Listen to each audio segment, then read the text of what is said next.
Good morning, good afternoon, good evening to everyone out there listening to us. This is the Victor Mukasa Show, the media arm of Victor Mukasa Foundation. Welcome to the show. Today is a very special day here at the Victor Mukasa Show. It is World Refugee Day, a day the world pauses to recognize the strength and resilience of those forced to flee their homes. But today we get deeper. We shine a light on those at the very margins of even refugee conversations. And those are queer refugees, sex workers, and women. In Kenya, one grassroots group is standing tall for these communities. Kneswa, a community of refugees led by and for refugee queer sex workers and women. Keneswa is that grassroots organization that we are bringing. So they're joining us live to talk about survival, dignity, and the urgent call for protection. We're welcoming Keneswa. Keneswa, if you can come on stage, that will be great. We're welcoming you to our World Day celebrations. Welcome to the show, Keneswa. Wow, thank you so much, Victor Mukasa. We are so glad to be on this platform, big platform. I'm going to start with our introduction by myself. I, Chaze Arnold. I work with Kineso as the team lead. I also work with this Victor Mukasa Foundation in East Africa case manager. And I am a feminist, I am a sex worker, and I am a gender diverse refugee. Nice to meet you, everyone. Welcome to the show, Arnold. Can we have the next one? Hi, my name is Lawrence, and I'm an asylum seeker here in Kenya, and I'm one of the participants, and also I'm also one of the. I also work with Keneswa. I'm a beneficiary of Keneswa. I'm glad to be on this platform. Thank you. Yes, thank you very much, Lawrence. Next. Thank you very much. Hi, how are you? I'm so glad to be in this platform. My name is Jolie Mukango, a sexual reproductive health and rights provider based in Kajiado, running an organization and a youth-friendly center called Usawa. Happy to be here. Wonderful. It's so good to have providers uh, uh, uh, standing in solidarity with those that you support. Before we dive deep, Keneswa, can you tell us briefly why was Keneswa formed and who exactly do you work with? Kinesto is founded in 2023 as a feminist grassroots organization led by marginalized refugees and migrant sex workers, mostly those from gender diverse and queer. Kinesis came through a collective voice in action. We started because being by that time we are being left out. You know, for queer refugee sex workers is not recognized by the government, even in the refugee sector. Yes. So Kineso is trying to see that our voice is heard, is heard, and to support each other. So 2023 is when Keneswa comes into being. Yes, it started in by end of 2022 in December. So we just started 2023. All right. Yes. Thank you. That's very important information. So we are working with queer people, refugees. We are working with sex workers in the refugee Yes. community. We are working with women and other marginalized communities. Yes. And viewers out there, we have in the studio today Arnold. We have Lawrence. Sorry, and Which one we have? Meaning Jolly.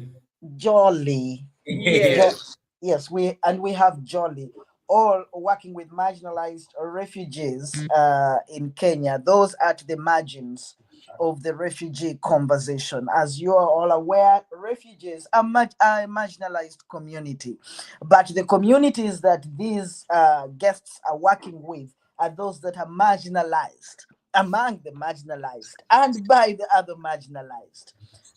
That is very interesting and something that we are going to dive into right now. So, if we start with you, Lawrence, what does daily life look like for refugee and queer sex workers and women in Kenya? What does it look like? Just paint us a picture, and the rest can also help with that. So thank you very much. I believe, or I think daily life means, on my side, I feel it means fear, and also it paints a picture of survival, and I'll also add on a picture of also coming out to get Right. to survive still, and to get Yes. to be put out in danger. Um, Coming into a perspective where you feel the world or the people around you feel you are different, and they take this as a threat. Mm. Yes. That is not interesting when you hear fear. I can't imagine, I live in fear for so many reasons. But yes, the fear that you have looks like you then have nowhere to run to. At that point, like, other refugees could run to their family, refugee family, for support. But if you don't create your own community, which is a big theme in terms of the World Refugee Day uh, celebrations, community, then you're left nowhere. So, what are some of the challenges, urgent challenges right now that refugees, queer refugees, are facing? Queer refugees and sex workers. Thank you so much for the urgent challenges. Mostly now, for example, we're in the crisis where the USAID funding cutting is there implementing. Right now, with queer refugee sex workers doesn't have access to shelters, access to health work, access to healthcare services. For us, we are refugees or refugees in general. We are for survival every time. But our things is for urgent every time. The time you reach in the country where you don't know anybody, where you don't know anyone. So that imagining that life. So you Right. have to look somewhere to sleep. Yeah. Right now, there is not access to shelters, access to healthcare, access to documentation. Right. Yes. Right. And we've been working on queer refugee issues over the years. It looks like nothing much has Yeah. changed. But Jolly, as a provider in the community, a service provider in the community, from your end, from your angle, what do you see as the challenges? What are those issues that this community brings to you? Mm. Very much for that question. Yeah, there's a lot of challenges when it comes to access to reproductive health. As I said earlier, I'm a sexual reproductive health and rights specialist, and Yes. mostly in the marginalized populations. Talk about the adolescents, talk about the young people, talk about the LGBTQI community, whereby we found out that there's a lot of stigma when it comes to our general communities and even hospitals towards the queer community, especially when they are seeking services. Some of them some of them get beaten in facilities as they are trying to seek healthcare, because most providers show a lot of stigma to the queer community, to adolescents, to all marginalized populations. So I can say that the environment is not really good in Kenya. We have a lot of work to do, but what the most important thing that Kineswo and other organizations have done is maybe look for providers who are like-minded, so that when Yes. they're in their community, their issues to do with access to healthcare, they're able to know where exactly to refer someone, and not just everywhere else, because most of them can even end up getting gender-based violence when they're trying Right. to healthcare. So yeah, the kind of stakeholders or partnership that we have has been able to give us success in terms of access to services. Right. That's very encouraging to hear. Jolly, are there many mainstream organizations or service providers that actually work with the queer community, the sex worker community among of refugees? Yeah, so in Kenya currently they are not really much. They are very, very few actually, Mhm. And I can say this is because of even our penal code, our constitution when it comes to support of the queer community. So most providers are not trained on how to give sexual reproductive health to the queer community. So I can say they are very scarce and very minimal. Yeah. Well, thank you, thank you. We need to do more work Yeah. to get to a place where we can mitigate those issues. Thank you very much, Jolly. And Lawrence or Arnold, can you give Yes. us those specific, like in terms of Kineswa, the specific challenges that you're dealing with? Give us an idea, a picture of the kind of problems that queer refugees, sex worker refugees, that come to you with. Very specific examples. I'm going to start, then Lawrence will come next. The specific challenge right now, the one we have for police harassment, increased evictions, criminalization and social stigma and discrimination, women for gender-based violence, refugee women, mostly for lesbian, are being raped, uh, and other challenges like for access to shelters, like the want to be access to health care services. So that's the main challenge. And mostly when we go to the gender-based violence, when the lesbian are being raped, they feared to report those cases because of due to deportation, due to adoption. So, so my colleague can add on that. Thank you very much, Lawrence, again here. I would emphasize again on community empowerment. We have limited access to community empowerment projects that would be able to help our queer people to not to be idle. And also, I'll talk about more of advocacy. So our new arrival system in Kenya is a system that you don't get to know where to go and get registration, and this comes in form of information sharing. People who are just arriving in Kenya, coming from other countries that are threats to them, don't know where to find access to documentation. So we don't have enough information to give out to these people to get to know where to get registered and where to feel safe. That is in terms of shelter. So we need to have more guidelines about information sharing as the community. And also, one thing I would also emphasize is about the advocacy coming through the government and the police that is handling law and order. These people don't know if they raid us, they don't know what to do, and they don't know this is a transgender person. How do I handle this person? If this person is being detained, where is these people? Where are they going to be detained from? Because they are just trans people and they feel they're ladies. They don't just feel they are ladies. So these people feel like um, their knowledge of expertise, I mean the police, they don't know what to do and they end up making these people feel traumatized in terms of arresting. So I believe we have to do more advocacy in terms of the police awareness. We need to host these people. We need to tell them we exist and they need to know that if we exist, this is how we are supposed to be. We are not so much way different with others. We are the same, but what comes in mind when they see a transgender person is very much different. So we need to raise awareness. Thank you. Thank you, Lawrence. So I hear that these are needs. We need to do this. We need to do this. Now, Keneso has existed since the end of 2022. What have you done so far to mitigate these or some of these challenges? So far, to mitigate these challenges, we have managed. I'm going to start with the health sector.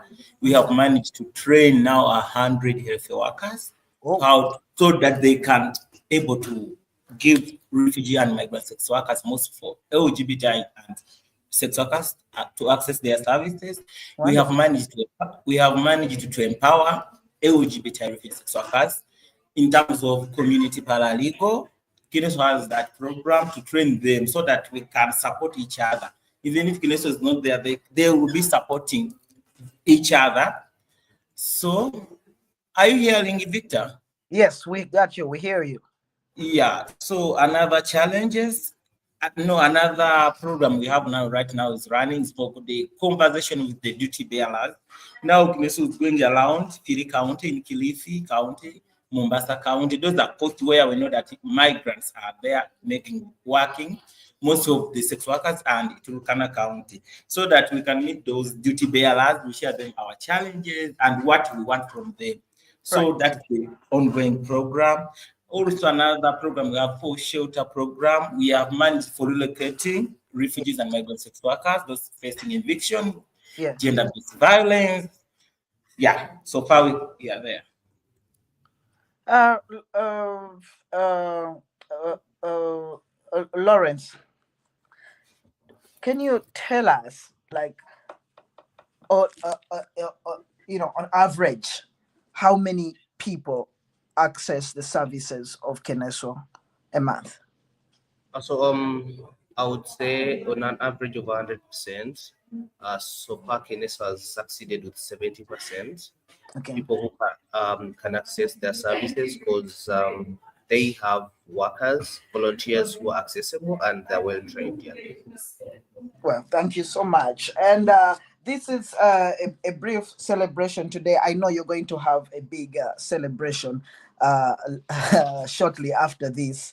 And in terms of the last question before we make our calls, is to Jolly, what needs to be done? How do we get, or how does the refugee community get to make their network bigger when it comes to service providers out there, mainstream service providers, and human rights organization? What is lacking? What needs to be done? There needs to be done a lot of advocacy Mhm. and information sharing, because we know that information is power, and most of the people don't really know what the queer community is all about, what sex work is all about. They don't really recognize that it is work just like any other kind of a job someone might be doing. So we Yes. need to empower our community so that we can reduce the stigma, because Right. when the stigma is reduced, then people are going to be walking freely. The police will not really care about what people are doing with their lives, and also healthcare providers are going to be able to provide stigma-free information as well as services. Also, another big step we can do is maybe working with the government, at Right. least push for policies which are able to support the queer community, especially Kenya. Kenya, we've really done some strides. I can say that I work with the ministry myself, and we've been able to push very important policies like the post-abortion care policy. And Wow. so I believe that we can also try and see how we move about policies about refugees, about sex workers, and about the queer community, especially when they're accessing important services, because we know that our provision, our constitution is very much proactive Yeah. and states that everyone has the highest attainable standard of care, regardless of their situation or what they're going through in their lives. So Mhm. there's a lot of awareness creation that we need to do, and a lot of advocacy. Thank you. Thank you. Thank you so much. Thank you so much, Jolly. I'm really excited to host a person from your community of service providers. I think this is a first here at the Victor Mukasa show. So, what I'm hearing is that this is about more than just surviving, it's about reclaiming dignity, safety, and a voice in the world. And we thank you so much for what you're all doing. And in closing, I want you, I know that today Kineso prepared a press release as an opener for the ceremony that you're going to have, World Refugee Day commemoration in Nairobi. If you could read out that press release, and make those urgent calls to action for refugee justice in Kenya. That would be great. And then we'll close after that.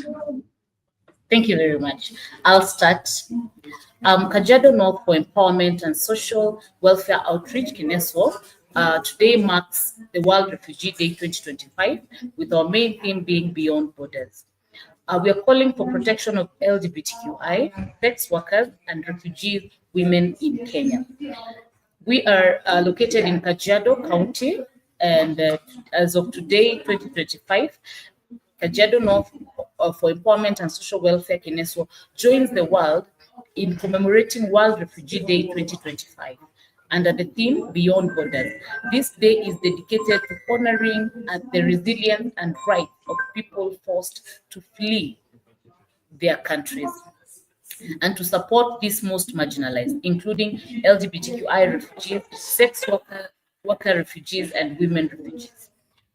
Our history of World Refugee was established by the United Nations in 2000, the year 2000, and first celebrated on 20th June 2001.